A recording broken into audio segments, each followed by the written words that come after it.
හොඳයි ආයුබෝවන් දුවේ පුතේ සියලු දෙනාටම අද දවසේ අපි සූදානම් වෙන්නේ විද්‍යාව 10 ශ්‍රේණිය 4 වෙනි පාඩම. 4 වෙනි පාඩම ඒ තමයි චලිතය හා සම්බන්ධ නිව්ටන් නියම කියන පාඩම. මෙන්න මේ පාඩමේ දුවේ පුතේ මිශ්‍ර අභ්‍යාස ටික අපි කරමු. මිශ්‍ර අභ්‍යාස ටික පුළුවන් නම් ඔයාලට අනිවාර්යයෙන්ම පාඩම පුළුවන්. ඒක තමයි සාමාන්‍ය තියරි එක. ඉතින් අපි ඒ නිසා මිශ්‍ර අභ්‍යාස ටික කරමු. එහෙමනම් දුවලා පුතාලා බලන්න පළවෙනි ප්‍රශ්නය. මේ පළවෙනි ප්‍රශ්නේ තියෙන්නේ නිව්ටන්ගේ නියම සම්බන්ධව නිව්ටන්ගේ පළවෙනි නියමයේ සම්බන්ධව තමයි මේ පළවෙනි ප්‍රශ්නේ තියෙන්නේ. ඉතින් දුවේ පුතේ පළවෙනි ප්‍රශ්නයට අදාළ කරුණු ටික මම සාකච්ඡා කිරීමක් කරන්නම්. ගණන් හදන්න නැහැ ඒකේ. නිව්ටන්ගේ පළමුවන නියමය සඳහන් කරන්න කියලා කියනවා. නිව්ටන්ගේ පළවෙනි නියමය. මේ නියමයේ අන්තර්ගතය මොකද්ද? යම්කිසි වස්තුවක් මත බාහිර බල ක්‍රියා කරන්නේ නැත්නම් මේ වස්තුව ඒ විදිහටම තියෙනවා. ඒ කියන්නේ නිශ්චලතාවයම පවතිනවා. එහෙම නැත්නම් ඒකාකාර ප්‍රවේගයෙන් ගමන් කරනවා. ඔන්න බලන්න. දැන් අපි හිතමු විශ්වයේ අවකාශයේ මෙන්න මේ විදිහට වස්තුවක් තියෙනවා. යම්කිසි වස්තුවක් හිස් අවකාශයේ පිහිටනවා කියලා හිතන්න. ඉතින් මේක මත යම්කිසි ගුරුත්වාකර්ෂණ බලයකුත් නැහැ. කවුරුත් කියලා තල්ලු කරන්නේත් නැහැ. එහෙම නැත්නම් මේ වස්තුව එන්ජින් එකක් යන්ත්‍ර සූත්‍ර ආධාරයෙන් ක්‍රියාත්මක වෙලා බලයක් යොදා ගන්නෙත් නැහැ. බාහිර අසමතුලිත බල කිසිම දෙයක් ක්‍රියා කරන්නේ නැහැ. මේ වස්තුව නිශ්චලතාවයේ තිබ්බනම් මේක සදාකල් නිශ්චලමයි. යම්කිසි ප්‍රවේගයක් තිබ්බනම් මේ වස්තුව ඒ ප්‍රවේගය වෙනස් නොවි එක දිගටම ගමන් කරනවා. මොනවා නැත්තඳ බාහිර බල ක්‍රියා කරන්නේ නැත්නම්. හරි. ඉතින් මේ වස්තුවේ ප්‍රවේගය වෙනස් කරන්න නම් මේ ප්‍රවේගය කියන එක වෙනස් කිරීමකට ලක් කරන්න නම් අනිවාර්යයෙන්ම බාහිර අසමතුලිත බලයක් යොදන්න ඕන. අන්න ඔය කතාව තමයි නිව්ටන් එයාගේ පළවෙනි නියමයෙන් කියලා දෙන්නේ. පුතාලා මේක පාඩම් කරගන්න පොතේ තියෙනවා නිව්ටන්ගේ පළවෙනි නියමය මම ඔය කියලා දීපු අර්ථෙත් එක්ක. දුවලා පුතාලා ගොඩක් හොඳයි පාඩම් කරනවා නම් පොතේ දුවේ මේ දැන් ඔය අර්ථය හිතේ තියාගන්න. මතක තියාගන්න තර්කානුකූලව. මේක කටපාඩම් කරන්න යන්න නෙවෙයි ඕන. දැන් ඔන්න බාහිර අසමතුලිත බලයක් නැත්නම් මේ වස්තුව එක්ක නිශ්චලතාවය කවුරුත් අල්ලු කරේ නැත්නම් එතනම තියෙන්න දෙපේ. එමෙතන යන්න පටන් ගත්තා නම් ඒකේ විදිහටම යනවා. ඇයි නතර වෙන්නේ අසමතුලිත බලයක් යෙදුවොත්. එහෙමනම් අපිට කියන්න පුළුවන් ය බාහිර බලයක් යෙදුනේ නැත්නම් මේ වස්තුව ඒකාකාර ප්‍රවේගයෙන් ගමන් කරනවා. එහෙම නැත්නම් නිශ්චලතාවයේ තියෙනවා. එහෙම නැත්නම් අපිට කියන්න පුළුවන් නිශ්චල වස්තුවක් චලනය කරන්න නම් හෝ චලන වෙන වස්තුවක ප්‍රවේගය වෙනස් කිරීමට නම් අපිට බාහිර බලයක් යොදන්න ඕන. බාහිර අසමතුලිත බලයක් යොදන්න ඕන කියලා අපිට කියන්න පුළුවන්. මේක නෙගටිව් වර්ෂන් එකකින් එහෙම නැත්නම් පොසිටිව් වර්ෂන් එකකින් දෙකෙන්ම එකම අර්ථය අපිට ඉදිරිපත් කරන්න පුළුවන්. බාහිර බලයක් යෙදුන්නේ නැත්නම් කොහොමද වෙන්නේ? යෙදුවොත් මොකද වෙන්නේ කියන දෙකම අපිට කියන්න පුළුවන්. හරි. අංක 2 ගමන් කරන බස් රථයක තිරිංග හදිසියේ යෙදුව විට සිටගෙන සිටින මගීන් ඉදිරියට විසිවන්නේ ඇයි? මෙන්න මෙහෙම අහනවා ප්‍රශ්නයක්. ගමන් කරන බස් රථයක් තියෙනවලු. ගමන් කරන බස් රථයක දුවේ පුතේ සිද්ධ වෙන දේ තමයි මේ බස් රථය ඇතුලේ තියෙන සියලුම වස්තුන් ටිකක් මේ ගමන් කරන බස් රථයේ ප්‍රවේගයෙන්ම ගමන් කිරීම සිද්ධ වෙනවා. මේක ඇතුලේ අපි හිතමු හිටියක් කියලා මෙන්න මේ විදිහට මිනිස්සෙක් ගමන් කරන බස් රථයක සිටගෙන සිටින මිනිස්සෙක්. ඔන්න හිටගෙන මිනිස්සෙක්. මේ බස් රථය එකපාරටම බ්‍රේක් ගහලා නතර කරනවා. නතර කරද්දී මොකක්ද වෙන්නේ? දැන් මේ මිනිස්යාගේ ශරීරය ගැන හිතන්න දුවේ පුතේ. මේ මිනිස්යා මේ බස් රථයේ ප්‍රවේගයෙන් ඉස්සරහට ගමන් කරමින් තමයි හිටියේ. ඉතින් බ්‍රේක් එකක් ගහපුවම බස් රථය මගින් මෙන්න මේ බස් රථයේ මෙන්න මේ පහළ කොටස මගින් මේ මිනිස්යාගේ පාද මත ඇති කරනවා බාහිර බලයක්.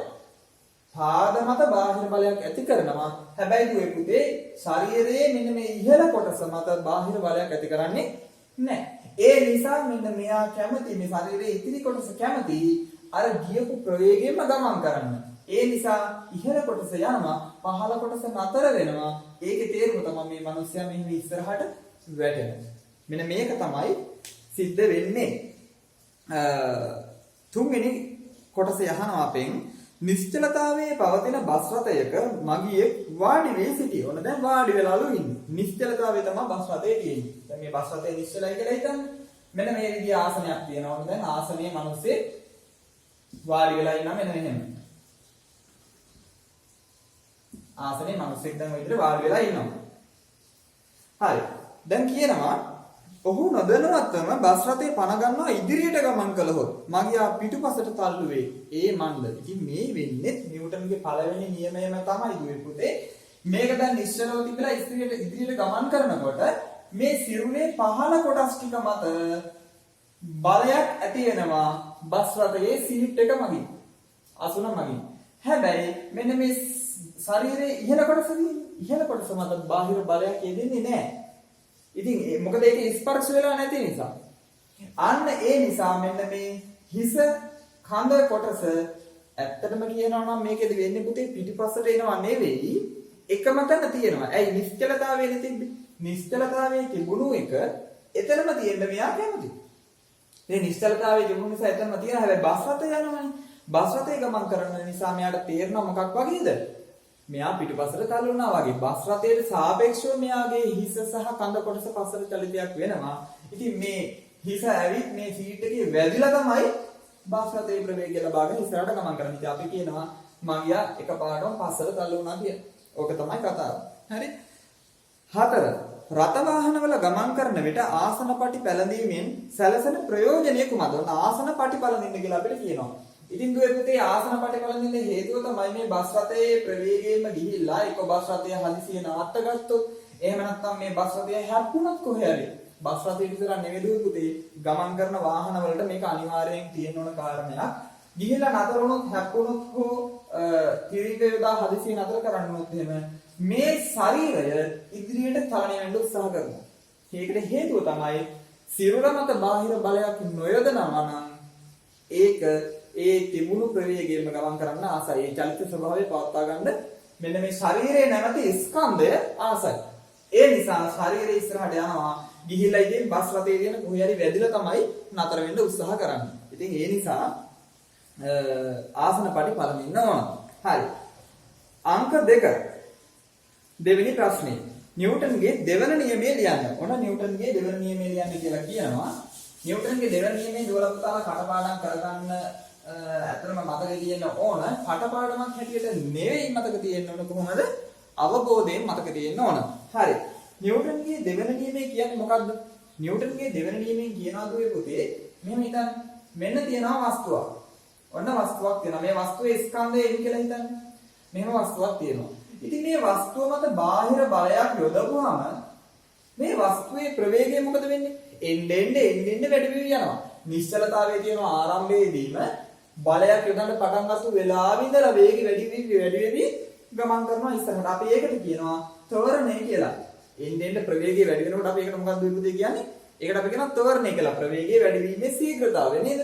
ත්වරණය කියලා කියන්නේ. ප්‍රවේගය වෙනස් වීමේ ශීඝ්‍රතාවය. එතකොට වැඩි වෙනවා නම් ඒක ත්වරණය කියලා කියනවා අපි. ඒක එන්න ප්‍රවේගය අඩු වෙවි යනවා නම් අපි ඒකට කියනවා ඍණ ත්වරණය. එහෙම නැත්නම් මන්දනයක් සිද්ධ වෙනවා කියලා කියනවා. ඉතින් නිව්ටන්ගේ දෙවන නියමයෙන් කියන්නේ මේ වස්තුවක් මත ඇතිවන්නා වූ මෙන්න මේ ත්වරණය ගැන. මෙන්න මේ ත්වරණය සමානුපාතිකයිලු බලයට බාහිර අසමතුලිත බලයට කොහොමද අනුලෝමව සමානුපාතිකයි කියලා කියන්නේ පුතේ මේ බලය වැඩි කරනකොට ත්වරණයත් වැඩි වෙනවා. ඉතින් පුතාලා දුවලා හිතන්න කල්පනා කරන්න වස්තුවක් තියෙනවා මේ වස්තුවට බාහිර බලයක් යොදනවා මේ යොදන බලය මොකද වෙන්නේ? වැඩි කරනවා. යොදන බලය වැඩි කරනවා. ඉතින් තෝරණේ වැඩි වෙනවනේ. ඉතින් ඒ කියන්නේ අනුලෝමව සමානුපාතිකයි. එකක් වැඩි කරනකොට අනිත් පැත්තත් වැඩි වෙනවා නම් අපිට කියනවා අනුලෝමව සමානුපාතිකයි කියලා. ඉතින් මේ යොදන ඇතිවන්නා වූ තෝරණය සමානුපාතිකයිලු හැබැයි ස්කන්ධයට කොහොමද? ප්‍රතිලෝමව. දැන් බලයට කොහොමද සමානුපාතික? අනුලෝමව සමානුපාතික වෙන්නේ. හැබැයි ස්කන්ධයට ප්‍රතිලෝමව තමයි දුවේ පුතේ සමානුපාතික වෙන්නේ. ප්‍රතිලෝම සමානුපාතික වෙනවා කියන්නේ ඉතින් මේ ස්කන්ධය වැඩි කරන්න මේ තෝරණය මොකද වෙන්නේ? අඩු වෙනවා. ස්කන්ධය වැඩි කරනකොට තෝරණය මොකද වෙන්නේ? අඩු. ඉතින් දුවලා පුතාලා මේක හිතින් මවා ගන්න වස්තුවක් හිතා ගන්න. මේ වස්තු දැන් හිතන්නකො ලොකු යකඩ ගුලියක් තියෙනවා. යකඩ ගුලියක් තියෙනවා. ඉතින් මේ යකඩ ගුලිය තල්ලු කරනවා.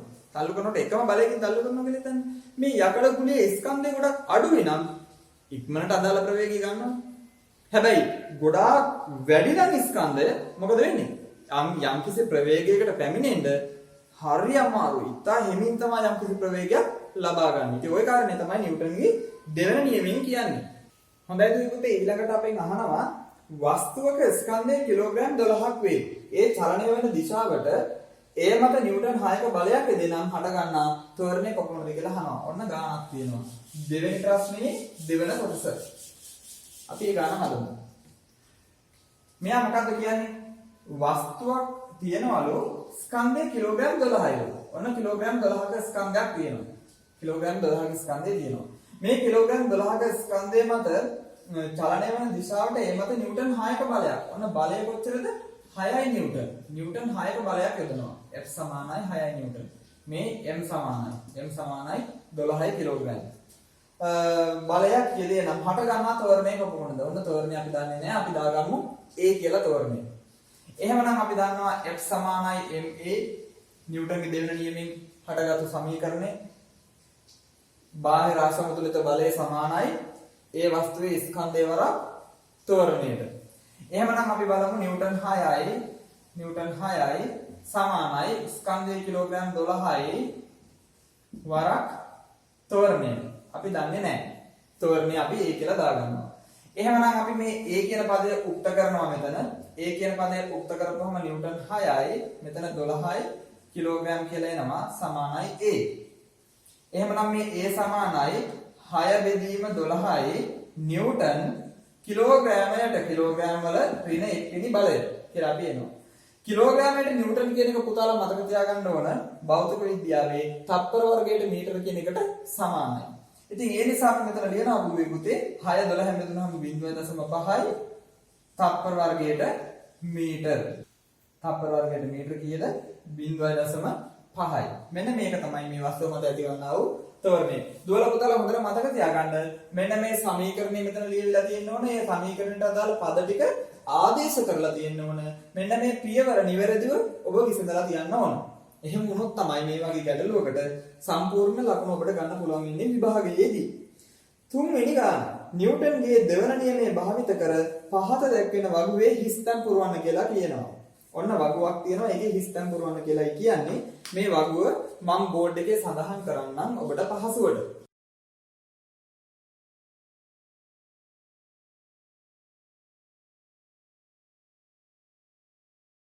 ඔන්න පළවෙනි එකේ බලය දන්නේ නැහැ. බලය දන්නේ නැහැ. හැබැයි කිලෝග්‍රෑම් 10යිලු ස්කන්ධය. ස්කන්ධය කිලෝග්‍රෑම් 10යිලු. ඒක ලබාගෙන තියෙනවා ත්වරණය තප්පර වර්ගයට මීටර 2ක්. තප්පර වර්ගයට මීටර 2ක ත්වරණයක් ලබාගෙන තියෙනවලු. ඉතින් දුවේ පුතේ x සමානයි ma නේද? ඒතර x සමානයි ma කියන සමීකරණයට දැන් මෙතන මේ වගුව පුරවන්න අපිට තියෙන්නේ. ඒ නිසා f සමානයි ma ස්කන්ධය කිලෝග්‍රෑම් 10යි ත්වරණය තප්පර වර්ගයට මීටර 2යි ඒකකත් එක්ක ඔබ ආදේශ කරලා තියන්න විසඳද්දී අවසානට දැන් මෙතන අපි දන්නවා බලයේ නිව්ටන් වලින් කියලා. ඒ නිසා 10 වරක් 2 20යි කටසටහන පොලේක මේ විදිහට හදලා නිව්ටන් 20යි කියලා මෙතන දාන්න අපිට පුළුවන්. මතක තියාගන්න ඕනේ දුවල පුතාලා රචනා ප්‍රශ්නයක් හදනවා නම් එහෙම නැත්නම් ව්‍යුහගත රචනා ප්‍රශ්නයක් හදනවා නම් අනිවාර්යෙන් පියවරත් එක්ක ඒකක සමග ආදේශ කරලා ලස්සනට පිළිවෙලකට පියවර හදන්න ඕන. ඊළඟට කියනවා නිව්ටන් 60ක බලයක් තියෙනවලු. ඔන්න නිව්ටන් 60ක බලයක් තියෙනවා. එහෙමනම් කිලෝග්‍රෑම් 12යි. 12යි කිලෝග්‍රෑම්. ඊළඟට අපිට කියනවා මේකේ ත්වරණය හොයන්න කියලා. එහෙමනම් ත්වරණය වෙන්නේ කොහොමද පුතේ? මෙහෙමනේ F සමානයි ma. එහෙමනම් මෙන්න මේ ත්වරණය උක්ත කරපුවම අපි දන්නවා F බෙදීම m කියලා එනවා. ඒ කියන්නේ බලය බෙදීම ස්කන්ධය කියලා එනවා. එහෙමනම් ත්වරණය වෙන්නේ මොකක්ද? බලය නිව්ටන් 60යි බෙදීම ස්කන්ධය කිලෝග්‍රෑම් 12යි. ඒ කියන්නේ පුතේ 5යි තප්පර වර්ගයට මීටර. 5යි ms ඍණ 2 කියලා අපිට ලියන්න පුළුවන්. ඊළඟට තුන්වෙනි එකේ අපිට කියනවා නිව්ටන් 4යි. ඔන්න තියෙනවා බලය නිව්ටන් 4යි කියලා. නිව්ටන් 4යි ස්කන්ධය ග්‍රෑම් 500යි. ඔන්න පුතේ ස්කන්ධය ග්‍රෑම් වලින් 500යි කියලා අපිට තියෙනවා. ග්‍රෑම් 500යි. මෙන්න මෙතන හිස්තැන තියෙනවා. ඉතින් ස්කන්ධය ග්‍රෑම් 500යි කියනකොට දුවල පුතාලා දැන් මෙතන ඇත්තටම පුතේ මේ වගුවක් දීලා මේ ගණන් ටික දෙන්න හේතුව මොකද්ද? දුවල පුතාලා මතක තියාගන්න ඕනේ මේ F සමානයි ma කියන සමීකරණයේ බලය නිව්ටන් වලින් දෙනවා නම් අනිවාර්යයෙන්ම ස්කන්ධය කිලෝග්‍රෑම් වලින් තියෙන්න ඕන. ත්වරණය එන්නේ තප්පර වර්ගයට මීටර කියන ඒකක වලින්. මෙන්න මේ ඒකක අතර සම්බන්ධතාවය හොඳට මතක තියාගන්න. ඒක පාඩම් කරගන්න. ඒකට හුරු වෙන්න තමයි දුවල පුතාලට මේ වගුව දීලා තියෙන මේ මිශ්‍ර අභ්‍යාසවල. එහෙමනම් දුවේ පුතේ මෙන්න මේ 500යි ග්‍රෑම් කියන එක අපි කිලෝග්‍රෑම් කරගන්න ඕන. කිලෝග්‍රෑම් ගත්තොත් 0.5 කිලෝග්‍රෑම්. ග්‍රෑම් 500යි කියන්නේ කිලෝග්‍රෑම් භාගයනේ. එහෙමනම් අපි දැන් දන්නවා F සමානයි ma මෙතන නිව්ටන් 4යි බලය ස්කන්ධය 0.5 කිලෝග්‍රෑම්. එහෙමනම් ඔන්න තවරණය. මේ තවරණය සමානයි 4 බෙදීම 0.5. ඒ කියන්නේ 40 බෙදීම 5. ඒ කියන්නේ 8යි තප්පර වර්ගයට මීටර කියලා අපිට එනවා. ඔන්න එහෙනම් මෙතන අපි ලියන්න පුළුවන් 8යි ms ඍණ 2. ඕක තමයි නිවැරදි ක්‍රමය මේක විසඳන. ඊළඟට තියෙනවා දෙපොතේ 40යි නිව්ටන් කියලා. නිව්ටන් 40යි. බලය නිව්ටන් 40යි. නිව්ටන් 40යි මෙතන අපෙන් අහන්නේ ස්කන්ධය කොච්චරද කියලා. තප්පර වර්ගයට මීටර 5ක තෝරණයක් තියනවලු. ms ඍණ 2. 5යි ms ඍණ 2. එහෙමනම් ස්කන්ධය වෙන්නේ දැන් අපි දන්නවා F සමානයි ma. එහෙමනම් මේ ස්කන්ධය උක්ත කරන්න F බෙදීම a වෙනවා. දැන් ඒක දැනගෙන ඉන්න ඕන දුවලා පුතාලා ගණන් වල තමයි මේක උගන්වන්නේ. m මෙහෙම තියාගෙන මෙන්න මේ ಗುಣ වෙන පදයක් සමාන ලකුණෙන් එහා පැත්තට යනකොට බෙදීමක් වෙනවා. එතකොට m සමානයි F බෙදීම a. ඒ කියන්නේ මෙතන හැටියට නම් දුවේ පුතේ 40 බෙදීම 5. ඒ කියන්නේ 8යි. මෙතන කිලෝග්‍රෑම් 8යි කියලා අපිට පිළිතුර ලැබෙනවා. ඔන්න ඔය විදිහට තමයි දුවේ පුතේ මෙන්න මේ තුන්වන ගැටලුවේ තියෙන වගුව සම්පූර්ණ කරන්නේ. හොඳයි. ඊළඟට අපි යමු හතරවෙනි ප්‍රශ්නෙට. එක්තරා වස්තුවක ස්කන්ධය කිලෝග්‍රෑම් 6කි. මේ වස්තුවේ ස්කන්ධය කියලා දුවේ පුතේ කිලෝග්‍රෑම් 6යි. කිලෝග්‍රෑම් 6ක ස්කන්ධයක් තියෙනවා. තප්පර 4ක් තුලදී එහි ප්‍රවේගය තප්පරයට මීටර 5 සිට තප්පරයට මීටර 13 දක්වා වැඩි වී නම් ඒ සඳහා කවර බලයක් යොදන්නට ඇද්ද? දැන් මෙතන අපිට දීලා නැහැ පුතේ තවරණය. තවරණය ඍජුව දීලා නැහැ. හැබැයි ප්‍රවේගයේ වැඩිවීම දීලා තියෙනවා. කොච්චර කාලයකදීද මේ ප්‍රවේගය වැඩි වුනේ? කීයේ සිට කීය දක්වාද මේ ප්‍රවේගය වැඩි වුනේ කියලාත් අපිට දීලා තියෙනවා.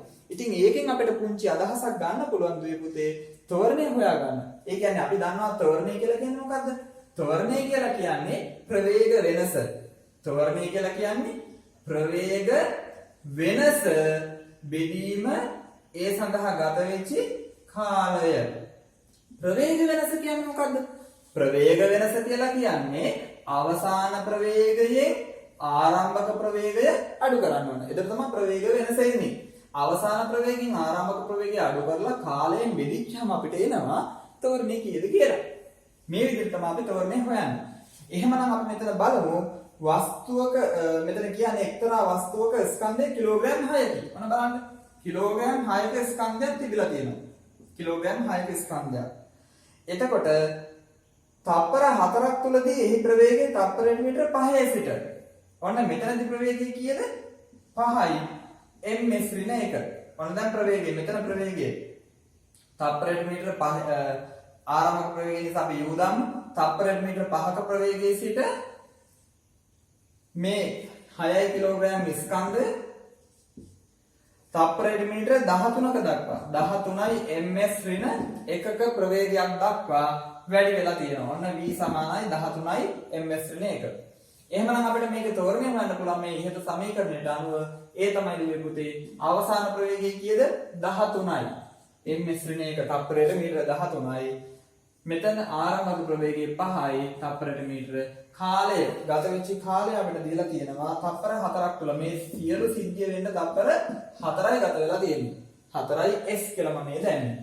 ඒතර තප්පර 4ක් අතර තමයි මේක වෙලා තියෙන්නේ. එහෙනම් අපිට මේක තේරෙන්නේ ඉන්නේ කොහොමද? තප්පර වර්ගයට මීටර කියන එකකෙන් 13න් 5ක් ගියාට පස්සේ 8යි දුවේ පුතේ. 8 බෙදීම 4 කියලා කියන්නේ 2යි ms ඍණ 2. ඔන්න අපි තෝරණය හොයාගත්තා. මේ වස්තුවේ තෝරණය තප්පර වර්ගයට මීටර 2යි. එහෙමනම් දැන් අපිට පුළුවන් මේකේ හට ගන්නවා අපිට අහන්නේ කොච්චර බලයක් යොදවද කියලා. කවර බලයක් යොදන්නට ඇද්ද? එහෙමනම් මේ වස්තුව මත යොදපු බලය අපි හිතමු F කියලා. F කියලා බලයක් මේක ඇතිවන්නා වූ තෝරණය කීයද? 2යි ms ඍණ 2යි තෝරණය තප්පර වර්ගයට මීටර 2යි.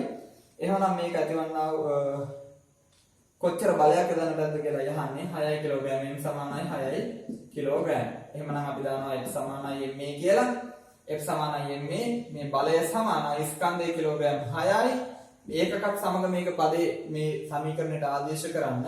ඊට පස්සේ දොල පුතාලා විසඳන්න මේක තප්පර වර්ගයට මීටර 2යි. එතකොට මේක ඉන්නේ නිව්ටන් වලින් 6 වරක් දෙක 12යි 12යි කිලෝග්‍රෑම් ms ඍණ 2 ඒ කියන්නේ බලය සමානයි 12යි නිව්ටන්. දැන් දුවලා පුතාලට පේනවා ඇති නිව්ටන් කියන ඒකකයේ සමානයි තප්පර වර්ගයට මීටර් කිලෝග්‍රෑම් කියලා කියන ඒකකයට. මෙහෙම තමයි මේ පුතාලා මේක මතක තියාගෙන ඉන්නේ. හරි. ඊළඟට පස්වන ප්‍රශ්නය. පස්වන ප්‍රශ්නෙට යන්න හැමෝම නිව්ටන්ගේ තුන්වන නියමය ලියන්න. අන්න නිව්ටන්ගේ තුන්වෙනි නියමය ලියන්න කියලා කියනවා. දැන් මෙතනදී කියනවා නිව්ටන් සෑම ක්‍රියාවක් සඳහාම විශාලත්වයෙන් සමාන වූ දිශාවෙන් ප්‍රතිවිරුද්ධ වූ ක්‍රියාවක් තියෙනවා. ඒ ප්‍රතික්‍රියාවක් තියෙනවා කියලා තමයි නිව්ටන් කියන්නේ. හරි. එතකොට මෙතන ක්‍රියාව කියලා කිව්වට දුවේ පුතේ හොඳට මතක තියාගන්න ක්‍රියාව කියනකොට දුවල පුතාලට හිතට එන්න ඕන මේ බලය ගැනයි මේ කියන්නේ. නැතුව අපි කරපු දෙයක් අපිට මාපහු පළ දෙනවා කියලා වගේ තැනකට එහෙම යන්න එපා. හරි. මේක මේ චලිතය හා සම්බන්ධ බලය ගැනයි මේ කියන්නේ. සෑම ක්‍රියාවක් සඳහාම සමාන වූ ප්‍රතිවිරුද්ධ වූ ප්‍රතික්‍රියාවක් තියෙනවා. හොඳයි. නිව්ටන්ගේ තුන්වෙනි නියමය ලියන්න ඕන සෑම ක්‍රියාවක් සඳහාම විශාලත්වයෙන් සමාන වූ දිශාවෙන් ප්‍රතිවිරුද්ධ වූ ප්‍රතික්‍රියාවක් තියෙනවා කියලා දුවල පුතාලා සඳහන් කරලා තියෙන්න ඕන. දෙවෙනි කොටසේ අහනවා නිව්ටන්ගේ තුන්වන නියමය යෙදිය හැකි අවස්ථා තුනක් සඳහන් කරන්න. සෑම ක්‍රියාවක් සඳහාම සමාන වූ ප්‍රතිවිරුද්ධ ඒ කියන්නේ ප්‍රතිවිරුද්ධ ඒ කියන්නේ ප්‍රතික්‍රියාවක් ක්‍රියාත්මක වන අවස්ථා මොනවද කියලා දුවල පුතාලා පොතේ බැලුවොත් එහෙම දුවල පුතාලාගේ ගොඩ තියෙනවා මේ වගේ අවස්ථා. ඉතින් එහෙම අවස්ථාවක් තමයි එකක් තමයි පීනනවා, ඔරු පදිනවා, වාහනයක් ගමන් කරනකොට රෝද මගින් වාහනේ පාර මත ඇති කරන බලයක් ඒකට ප්‍රතිවිරුද්ධ දිශාවට ප්‍රතික්‍රියාවක් ඇති කරනවා රෝද මත. ඉතින් වාහනේ ඉස්සරහට තල් වෙලා යනවා. ඒ විතරක් නෙමෙයි දුවපිටේ අපි ඇවිදින්නේ, පොළවේ ඇවිදින්නෙත් එහෙමයි. කුරුල්ලන් පියාඹන්නෙත් එහෙමයි. මේ හැම දෙයක්ම නිව්ටන්ගේ තුන්වෙනි නියමයට අදාළ කාරණා තමයි. දුවල පුතාලට මේ වගේ කාරණා රාශියක් ගලාගෙන එන්න ඕන නිව්ටන් නියමය. නිව්ටන් නියම පිළිබඳව හරියටම අවබෝධයෙන් මේක කටපාඩම් කරගත්තොත්. අවබෝධයෙන් කටපාඩම් කරන්න ඕන. නිකන් කටපාඩම් කරලා වැඩක් නැහැ. හරි. එහෙමනම් අපිට ඊළඟට තියෙනවා වස්තුවක ගම්‍යතාව කෙරෙහි බලපාන සාධක මොනවාද? වස්තුවක ගම්‍යතාව. දුවේ පුතේ ගම්‍යතාව කියන්නේ මොකක්ද කියලා පුතාලා ඉස්සර පාඩම් කරගෙන ඉන්න ඕන. ගම්‍යතාව. ගම්‍යතාව කියලා කියන්නේ යම්කිසි වස්තුවක ස්කන්ධය ඒකේ ප්‍රවේගයෙන් ගුණ වුණාම එන ප්‍රතිඵලය ප්‍රවේගය. ස්කන්ධය ප්‍රවේගයෙන් ගුණ වුණාම තමයි දුවේ පුතේ ගම්‍යතාව එන්නේ. ඉතින් අපි මේක ලියනවා P සමානයි mv කියලා. සමීකරණය හැටියට අපි ලියනවා P සමානයි mv. එහෙමනම් අපි දන්නවා වස්තුවක ගම්‍යතාව කෙරෙහි බලපාන සාධක තමයි මෙන්න මේවා මොනවද? වස්තුවේ ස්කන්ධය සහ වස්තුවේ ප්‍රවේගය. ওই දෙක තමයි වස්තුවේ ගම්‍යතාව කෙරෙහි බලපාන්නේ. ඊළඟට අපෙන් අහනවා 6 වෙනි ගාන. 6 වෙනි ගානේ කියනවා තප්පරයට මීටර 4ක ප්‍රවේගයෙන් චලනය වෙමින් පවතින කිලෝග්‍රෑම් 10ක ස්කන්ධයක් සතු ගම්‍යතාව කොපමණද? කිලෝග්‍රෑම් 10ක ස්කන්ධයක්. මේ මම හදන්නේ 6 වෙනි ගාන. කිලෝග්‍රෑම් 10ක ස්කන්ධයක් තියෙන්නේ. කිලෝග්‍රෑම් 10යි. ඕනේ m සමානයි කිලෝග්‍රෑම් 10යි. කිලෝග්‍රෑම් 10ක ස්කන්ධයක් සහිත වස්තුවක ගම්‍යතාව කොපමණද කියලා අහන්නේ. මේක යනවා කොච්චර ප්‍රවේගයකින්ද? v සමානයි 4යි ms ඍණ 1. තප්පරයට මීටර 4ක ප්‍රවේගයෙන් මේක ගමන් කරනවා. එහෙම නැත්නම් ගම්‍යතාව සමානයි ස්කන්ධය වල ප්‍රවේගය. එහෙනම් ගම්‍යතාව සමානයි ස්කන්ධය 10යි කිලෝග්‍රෑම් ප්‍රවේගය 4යි ms ඍණ 1. p සමානයි 10 වරක් 4 40යි කිලෝග්‍රෑම් ms ඍණ 1 කියලා අපිට ඒකකය එනවා. එහෙමනම් ඔන්න 40යි තප්පර වර්ගයට මීටර් කිලෝග්‍රෑම් කියලා අපිට මේක ලියන්න පුළුවන්. ඔන්න ගම්‍යතාව. 7 වෙනි ගාන. වස්තුවක ස්කන්ධය ග්‍රෑම් 750ක් වේ. ඔන්න 7 වෙනි ගානේ අපිට කියන වස්තුවක ස්කන්ධය කොච්චරද දුන්නේ? ග්‍රෑම් 750යි. ඔන්න මම දැන් කියලා දුන්නා ඉස්සෙල්ලා ග්‍රෑම් වලින් මේ ගැටලුව විසඳන්න බෑ. මේවා කිලෝග්‍රෑම් කරගන්න ඕන. ග්‍රෑම් 750ක් වේ. එක්තරා මොහොතක එහි ප්‍රවේගය තප්පරයට මීටර 8ක් වේ නම් ඒ මොහොතේ එහි ගම්‍යතාව කොපමණද? මේ වස්තුවේ දුවල පුතාලට මේක තේරුම් ගන්න අපහසු නම් මේ වගේ පුංචි පින්තූරයක් අඳගන්න. එතකොට හරිය ලේසි. ඔන්න මේ වස්තුවේ ස්කන්ධය ග්‍රෑම් 750යි.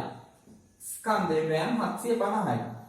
ඉතින් මේ වස්තුවට තප්පරයට මීටර 8ක ප්‍රවේගයක් තමයි ලැබිලා තියෙන්නේ. 8යි ms ඍණ 1. තප්පරයට මීටර 8ක v සමානයි 8යි ms ඍණ 1 කියලා මේ විදිහේ ප්‍රවේගයක් තමයි ලැබිලා තියෙන්නේ. ඉතින් මේකේ ගම්‍යතාව කීයද?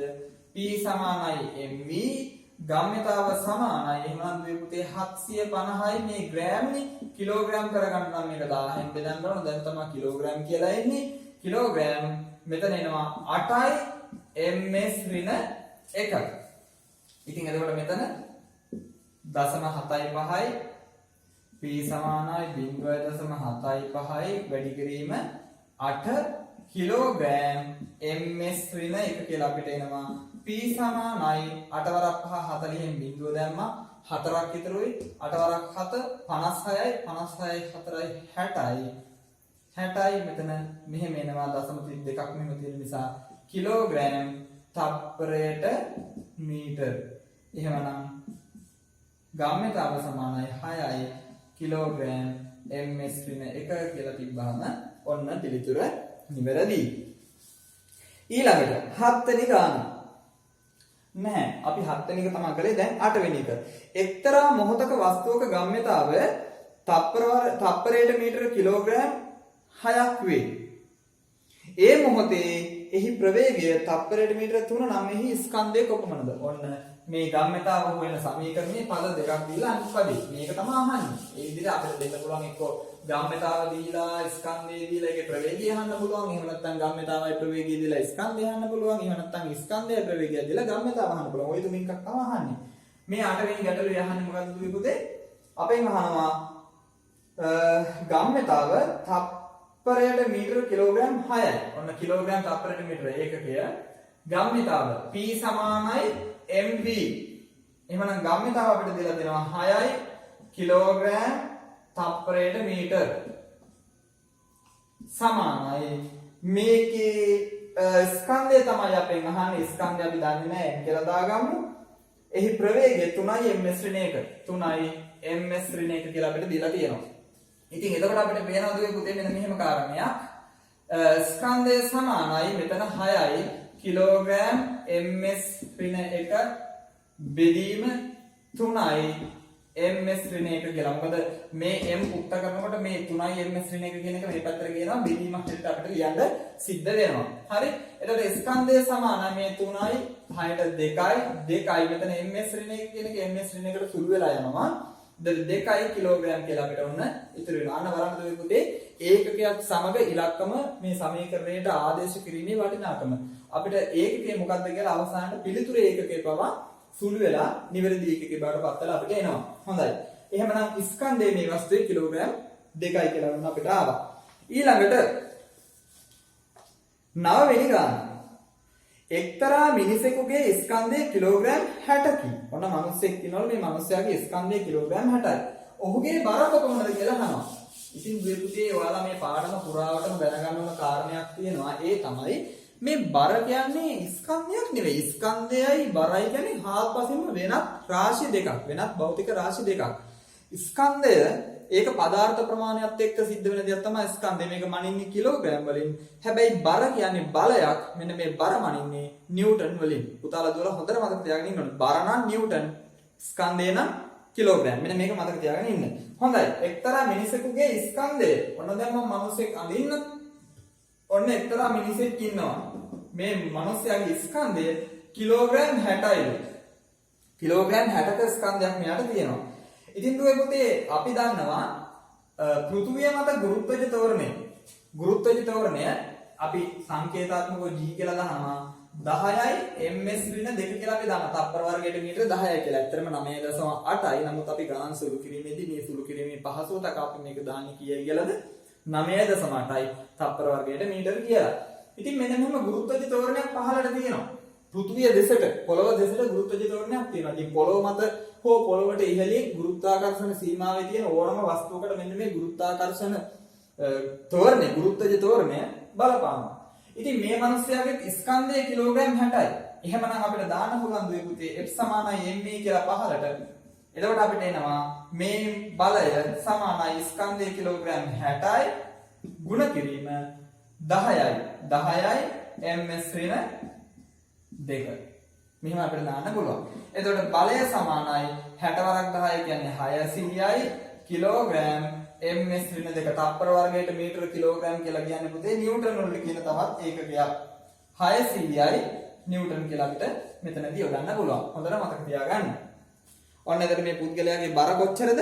නිව්ටන් 600යි. නිව්ටන් 600ක බලයක් තමයි මෙයාට තියෙන්නේ. බරක් තමයි මෙයාට තියෙන්නේ. ඉතින් පුතේ අපිට සරලව මතක තියාගන්න පුළුවන් දුවලා පුතාලට කිලෝග්‍රෑම් ගාණක් 10න් ගුණ කරපුවම නිව්ටන් එනවා. එහෙමත් ඕනනම් මතක තියාගන්න පුළුවන්.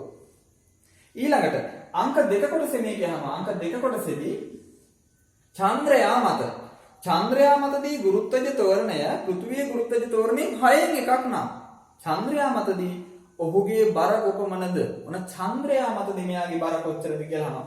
දැන් මෙයාගේ දුවේ පුතේ ස්කන්ධය වෙනස් වෙනවද චන්ද්‍රයා මතද ගියා කියලා? එයාගේ ශරීරයේ තිබුණු පදාර්ථ ප්‍රමාණය ඒ විදිහමයි. වෙනසක් වෙන්නේ නැහැ. ඔන්න දැන් චන්ද්‍රයා මතද ගියා. එතකොට අපි දන්නු F සමානයි ma. F සමානයි ma දානවා.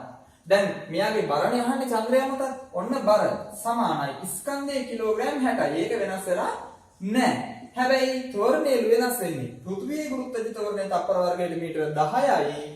එහෙමනම් මේ 10න් 6න් එකක් තමයි චන්ද්‍රයා මත තියනවලු කියලා කියන්නේ තෝරණය තප්පර වර්ගයට මීටර.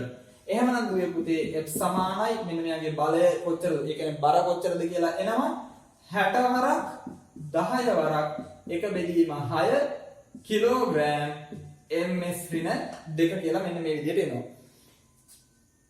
පියවරෙන් පියවරට නිවැරදිව සුළු කරගෙන යන්න. එතකොට හරි පැහැදිලි. F සමානයි මේ 6ට මෙතන සුළු වෙලා යනවා 10යි 10 වරක් 10 100යි කිලෝග්‍රෑම් ms ඍණ 2. කිලෝග්‍රෑම් ms ඍණ 2 කියලා කියන්නේ පුතේ නිව්ටන් කියන එක. ඔන්න ඒකට පිළිතුර. හොඳයි පුතේ 10 වෙනි ගාන බලන්න. බර නිව්ටන් 5ක් වන වස්තුවක එක්තරා මොහොතක ගම්‍යතාවය තප්පරයට මීටර කිලෝග්‍රෑම් 6ක් වේ. බර දීලා තියෙන්නේ වස්තුවේ ස්කන්ධය නෙවෙයි දීලා තියෙන නිව්ටන් 5යි කියලා. අපි අඳගමු මේ වස්තුව මෙන්න මෙහෙම.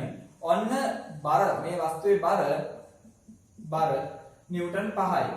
බර නිව්ටන් 5ක්ලු මේ වස්තුවේ. එතකොට නිව්ටන් 5ක් වන වස්තුවක එක්තරා මොහොතක ගම්‍යතාව වන පුතේ අපිට දීලා තියෙන එක ගම්‍යතාව. ගම්‍යතාව තමයි දීලා තියෙන්නේ කොහොමද? 6යි කිලෝග්‍රෑම් ms ඍණ 1. 6යි කිලෝග්‍රෑම් ms ඍණ 1 කියලා අපිට දීලා තියෙනවා. ගම්‍යතාව. එතකොට ගම්‍යතාව 6 කිලෝග්‍රෑම් ms ඍණ 1 චලිතයට විරුද්ධව යෙදුණු බලයක් නිසා එහි ප්‍රවේගය තප්පර 4ක කාලයකදී t සමානයි 4s. තප්පර 4ක කාලයකදී අඩු වෙලා තියෙනවලු කියලා කියනවා. කීයක් දක්වාද අඩු වෙලා තියෙන්නේ දුවේ පුතේ? 4යි ms ඍණ 1. ඔන්න අවසාන ප්‍රවේගය අපි දන්නවා 4යි ms ඍණ 1 කියලා කියනවා. ඔන්න 4 දක්වා අඩු වෙලා තියෙන ප්‍රවේගය. එහෙනම් මේකට ආරම්භක ප්‍රවේගයකුත් තියෙන්නේ නැතිනේ. ආරම්භක ප්‍රවේගය අපි තාම දන්නේ නැහැ. කීයද කියලා දන්නේ නැහැ. ඉතින් මේ ගානදී අපෙන් අහන්නේ මොකක්ද? දැන් අපිට මේකෙදි තේරෙන එක්තරා කාරණයක් තමයි දුවේ පුතේ මෙන්න මෙතන 4යි ms ඍණ 1 දක්වා අඩු වුණා කියලා තියෙනවනේ. අඩු වුණා නම් අනිවාර්යෙන්ම ආරම්භක ප්‍රවේගය ටිකක් වැඩි අගයක් වෙන්නේ නැති. ඒ නිසා මේ වස්තුව ගමන් කරලා තියෙනකොට බාහිර බලයක් යෙදලා තියෙනවා ප්‍රතිවිරුද්ධ දිශාවට. ඒ නිසා මේ වස්තුව මන්දනය කරන්නේ නැති. අපිට ওই චලිත ස්වභාවයන් ටික හිතට එන්න ඕනේ මේ ගාන කියවනකොටම. ඉතින් මේකෙදි අපෙන් අහන්නේ වස්තුවට යෙදුණු බලය කොපමණද කියලා.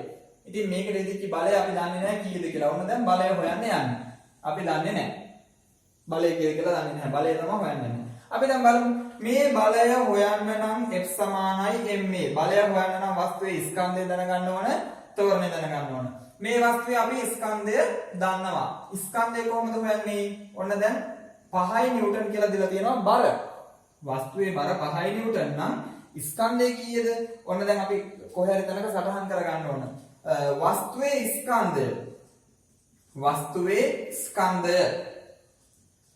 ස්කන්ධය සමානයි.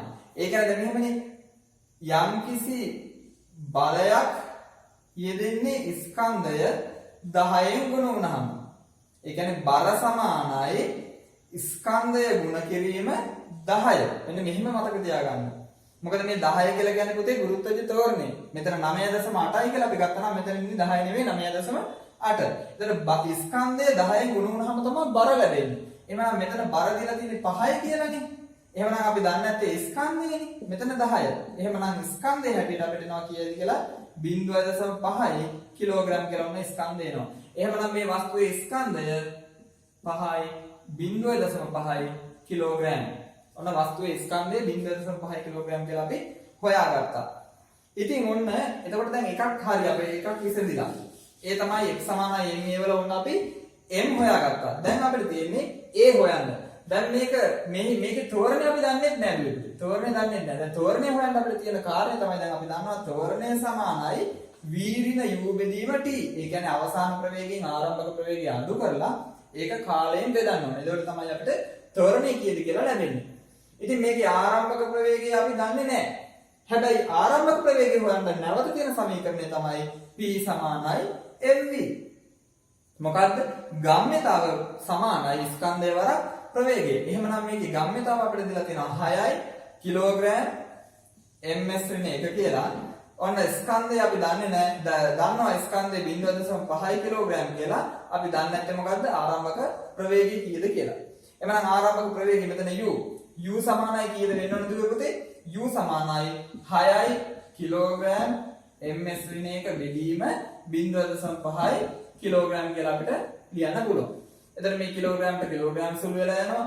u සමානයි මෙතන 6 කියන්නේ 10න් ගණනම 60යි බෙදීම 5යි ms ඍණ 1. 60 බෙදීම 5 කියලා කියන්නේ දුවේ පුතේ 12යි ms ඍණ 1. එහෙමනම් ඔන්න u සමානයි 12යි ms ඍණ 1 කියලා අපිට පිළිතුර ලැබෙනවා. ඊට පස්සේ අපි දන්නවා දැන් තෝරණය කියලා කියන්නේ අවසාන ප්‍රවේගයෙන් ආරම්භක ප්‍රවේගය අඩු කරලා කාලයෙන් බෙදන්න ඕන. බලමු තෝරණේ. අවසාන ප්‍රවේගය 4යි ms ඍණ 1. අඩු කිරීම ආරම්භක ප්‍රවේගය 12යි ms ඍණ 1. බෙදීම ගත වූ කාලය කියන තත්පර 4යි. දැන් දුරපතකට පේනවා මේක. දැන් තෝරණේ මෙන්න මේ දිශාවට තෝරණේ තමයි අපි දැන් මේ හොයන්න යන්නේ. හරි. වස්තුව ගමන් කරන්නේ මේ පැත්තෙන් නම් මේ පැත්තට තියෙන තෝරණේ කීයද කියලා තමයි අපි මේ බලන්න යන්නේ. 4ට වඩා 12 ලොකුයි. එහෙමනම් මෙතන ඉන්නේ ඍණ 8යි ms ඍණ 1 බෙදීම මෙතන තත්පර 4යි තත්පර කියලා එනවා. එහෙමනම් මේ පුතේ මෙතන එනවා 8ට 4 ඒවා 2යි. හැබැයි ඍණ 2යි තත්පර වර්ගයට මීටර කියලා එනවා. ඔන්න අපිට එනවා තෝරණය. මේ පැත්තට මෙන්න මේ දිශාවට එනවා තෝරණේ ඍණාගයක්. ඒ කියන්නේ දුවේ පුතේ මෙන්න මේ පැත්තට තෝරණය ධනාගයක් කියන එක නේද? මේකේ තෝරණය තිබිලා තියෙන්නේ මෙන්න මේ දිශාව ඔස්සේ. අර දිශාව ඔස්සේ තිබිලා තියෙන්නේ මණ්ඩනයක්. ඇයි ඒ පැත්තට අඩුවන ප්‍රවේගයක් තිබිලා තියෙන්නේ. ඒ කියන්නේ ඍණ තෝරණයක්. මේ පැත්තට ධන තෝරණය. අර පැත්තට තිබිලා තියෙන්නේ මණ්ඩනය. හොඳට තේරුම් ගන්න ඕනේ ඔන්න ඔය කාරණේ. 2යි ms ඍණ 2. එහෙමනම් මෙන්න මේ තෝරණය 2යි ms ඍණ 2 කියලා මේ දිශාවට දාගන්න පුළුවන්. අපි f සමානයි ma කියන සමීකරණය මේ දිශාවට යන දැන් අපිට පේනවා බලය යෙදලා තියෙන්නේ මේ පැත්තට කියලා. ඒ නිසා අපිට ඕන නම් මෙහෙම දාගන්න පුළුවන්. බලය අර පැත්තට යෙදුණා කියලා හිතාගත්තොත් අපිට මේකේ තෝරණයේ ඍණ නිසා කොහොමත් පිළිතුර ඍණ වෙනවා. ඍණ බලයක් කියලා කියන්නේ මේ පැත්තට ඍණ බලයක් කියලා කියන්නේ අනිත් දිශාවට ධන බලයක් කියලා අපිට ගන්න පුළුවන්. මේ පිළිතුර මේ විදිහට වෙනවා. f සමානයි ඔන්න දැන් බලය කීයද? 0.5 කිලෝග්‍රෑම්. ඇයි 0.5 කිලෝග්‍රෑම් කියන්නේ? මේ වස්තුවේ ස්කන්ධය. ස්කන්ධය වල තෝරණය 2යි ms ඍණ 2. ඒ කියන්නේ f සමානයි 0.5 වරක් 2 කියලා කියන්නේ දුවේ පුතේ 1යි කිලෝග්‍රෑම් ms ඍණ 2 කියලා එනවා. ඒ කියන්නේ මේ වස්තුව මත නිව්ටන් එකක බලයක් යෙදিলা තියෙනවා. හොඳයි. මෙන්න මේ විදිහට තමයි මේ මිශ්‍ර අභ්‍යාස ටික විසඳෙන්නේ. ඉතින් දුවේ පුතේ ඔයාලට පුංචි ඕදනකුත් දෙන්නම්. සාමාන්‍යයෙන් අපේ පෙළ පොතේ තියෙන පාඩමක් කියවලා තේරුම් ගත්තට පස්සේ මේ පාඩමේ තියෙන මිශ්‍ර අභ්‍යාස ටික අපිට කරන්න පුළුවන් නම් තනිවම අන්න අපිට මේ පාඩම සමස්තය පුළුවන් කියලා අපිට නිගමනය කරන්න පුළුවන්. ඒ නිසා තමයි මිශ්‍ර අභ්‍යාස දීලා තියෙන්නේ. බොහෝ වටින්නේ මෙන්න මේ මිශ්‍ර අභ්‍යාස ටික කරන එක. බොහෝ දුවලා පුතාලා උත්සාහ දරනවා මේ මිශ්‍ර අභ්‍යාස කරන්නේ නැතුව පාඩම අධ්‍යයනය කරන්නේ නැතුව පාස් පේපර්ස් කරන්න. පහුගිය විභාග ප්‍රශ්න පත්‍ර කරන්න අරගෙන ඉතින් ගොඩක් හොඳයි විභාග ප්‍රශ්න පත්‍ර කරන එක. හැබැයි ඊට කලින් කරන්න ඕන දෙයක් තමයි දුවේ පුතේ මෙන්න මේ පාඩම් වල තියෙන මිශ්‍ර අභ්‍යාස ටික කරන එක. මිශ්‍ර අභ්‍යාස ටික කරන්නත් කලින් පාඩම පුළුවන් වෙලා තියෙන්න ඕන.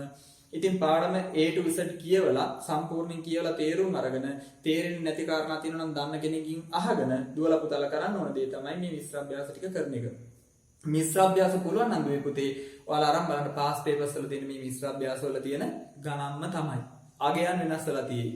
වෙනත් සංසිද්ධි තියෙයි. එච්චරයි වෙනසකට තියෙන්නේ. මේ ගණන් ටිකමයි මේ સિદ્ધාන්ත ටිකමයි. ඉතින් ඒ නිසා දුවලා පුතාලා මේ භෞතික විද්‍යාවේ ගණන් කටපාඩම් කරන්න එපා කියලා මම කිව්වා. අවබෝධයෙන් තේරුම් ගන්න, හිතේ දරා ගන්න, මතක තියාගන්න, තර්කානුකූලව බුද්ධිමත්ව ගොඩනගලා පිළිතුරු ලියන්න උත්සාහ දරන්න. මෙන්න මේක තුල ඔයාලට ඉදිරි ගමනක් ලස්සනට තියේවි. ඉතින් දුවලා පුතාලට මම දෙන තවත් අවධානයක් තමයි මේ කාලය තුල ඉතින් ගෙදරට වෙලා ඉඳගෙන දැන් ඇත්තටම පන්තියකට යන්නත් බෑනේ, පන්තියකට යන්නත් බෑ, ඉස්කෝලෙන් ඉගෙන ගන්නත් බෑ. ඉතින් මේ කාරණා දෙකම සිද්ධ වෙන්නේ නැහැ. අපි අන්තර්ජාලය හරහා ඉතින් උගන්වන්න උත්සාහ කරනවා. ඒ උගන්වනවට ඒක අර මූණට මූණ ඉඳලා උගන්වන තරම් ප්‍රබල නැහැ, ඉෆෙක්ටිව් නැහැ. ඒ නිසා දුවලා පුතාලට කරන්න තියෙන පුතේ දුවේ තනියම අධ්‍යයනය කරන්න. ජීව විද්‍යා පාඩම් මෙහෙම මඟ අරින්න මෙපා. ජීව විද්‍යා පාඩම් මොනම හේතුවකටවත් නැවත පාසල් ලැබිලා ගුරුවරයාගෙන් ඉගෙන ගන්නවා කියලා කියන්න එපා. හේතුව අවබෝධ කරගන්න සිද්ධාන්ත ලොකුවට ජීව විද්‍යාවේ නැහැ.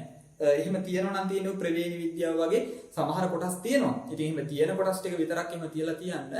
අපි මේ පාඩම් මාලා පවා ඉදිරියේදී අපි අරන් ඉන්න බලන්නම් උත්සාහ කරලා YouTube නාලිකාව ඔස්සේ. ඉතින් එහෙම නැත්නම් දුවලා පුතාලාට ඉතින් මේ ජීව විද්‍යා පාඩම් ටික නම් තනියම පාඩම් කරගන්න ඇත්තටම පුළුවන්. ඉතින් ඉස්කෝලේ තියෙන ආభాසෙත් එක්ක දැන් මේ වතාවේ සාමාන්‍ය පෙළ ලියන දුවලා පුතාලාට පුළුවන්. පහුගිය මේ පාඩම් ඉස්කෝලේ ඉගෙනගෙන නැතිනේ, මේවා 10 වසරේ පාඩම්නේ. ඒ නිසා මේ වගේ අතීත මතකයන් ආවර්ජනය කරගෙන ඒ සටහන් පොත් බලලා මේවා ඉගෙන ගන්න. ගැටලු තියෙනවා නම් දුවේ පුතේ මට කමෙන්ට් එකක් දාලා යට සඳහන් කරන්න. මම ඊළඟ පාඩම ඔබට ඉදිරිපත් කරනකොට ඒ ගැටලුත් එක්කම විසඳලා මම ඒ උදව්ව ඔබට කරන්නම්. හොඳයි දුවේ පුතේ. එහෙනම් අදට අපි සමුගමු. නැවත පාඩම් මාලාවකින් හමු වෙමු. සියලු දෙනාටම ආයුබෝවන්.